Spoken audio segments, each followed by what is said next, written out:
One of the key questions in the race for the White House, who will Mitt Romney choose as his running mate? Sources are telling me that at least 3 people are being very seriously considered right now. Tim Pawlenty, Rob Portman, John Thune. Now let's discuss what's going on. Nicolle Wallace is joining us. She's a former communications director in the Bush White House. And Nicole's book, by the way, It's Classified. That's the name of the book. It's Classified is now out in paperback. Nicolle, thanks for coming in. Others are being vetted, I'm sure, as well. But what do you think of these 3 guys who are out there, these three potential vice presidential running mates? I don't think you could assemble a list of 3 more serious, competent, qualified potential running mates for Mitt Romney. And I think if you look at what Mitt Romney does really well, it's, articulate a problem, lay out his strategy for fixing it. So what he needs to do in this selection is, I think, have someone by his side who's just as deliberate, who's just as wonky. And I think that what was, I think, made painfully obvious to everyone, and especially me in 2008, that going for the thrill and going for the excitement in that selection has its advantages. Certainly, Sarah Palin brought unmatched enthusiasm to John McCain's campaign.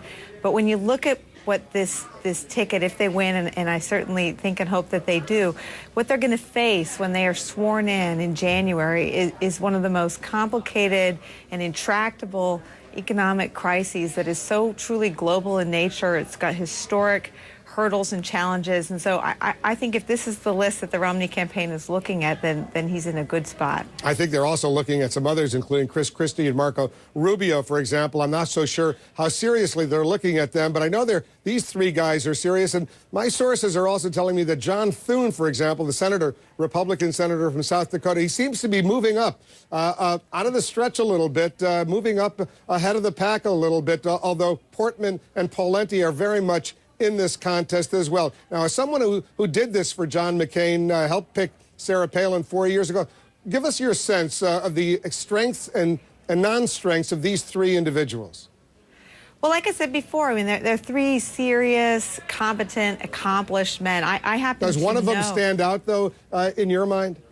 Well, you know what's funny to me? When you talk about someone breaking out, almost like a horse race, that feels like the opposite way that someone like Mitt Romney would make this selection. He seems to make decisions in such a deliberate, plodding way that I can't see that campaign sitting around and having certain potential candidates surge ahead of the others. I really see them looking at this in a very analytical way and making a very reasoned and logical selection. So I actually think that puts someone like Rob Portman, who may not be the most thrilling politician, but may be the kindest and smartest Republican in the country at this hour. I think that may put somebody like him in really good stead. I think Chris Christie is our rock star at this moment. I don't think there's anybody that Republicans get more fired up by than Chris Christie. He's almost got a little bit of that excitement that Rudy Giuliani used to create when I was doing presidential campaigns for Governor Bush in 2004.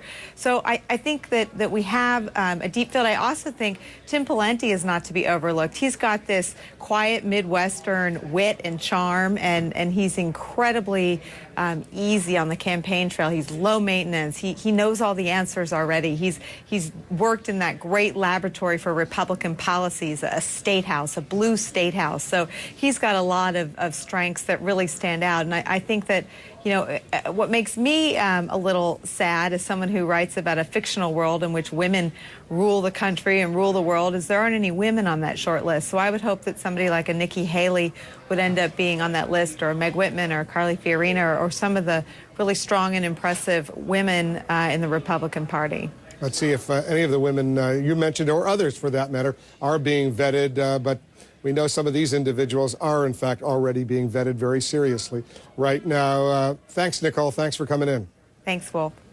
His successor has been in office now for more than 3 years, but Americans are still blaming George W. Bush for the bad economy. Jack Cafferty's got more on this question. Is it time to move on? And innocent-looking packages that conceal very dangerous designer drugs blamed for some horrifying acts of violence.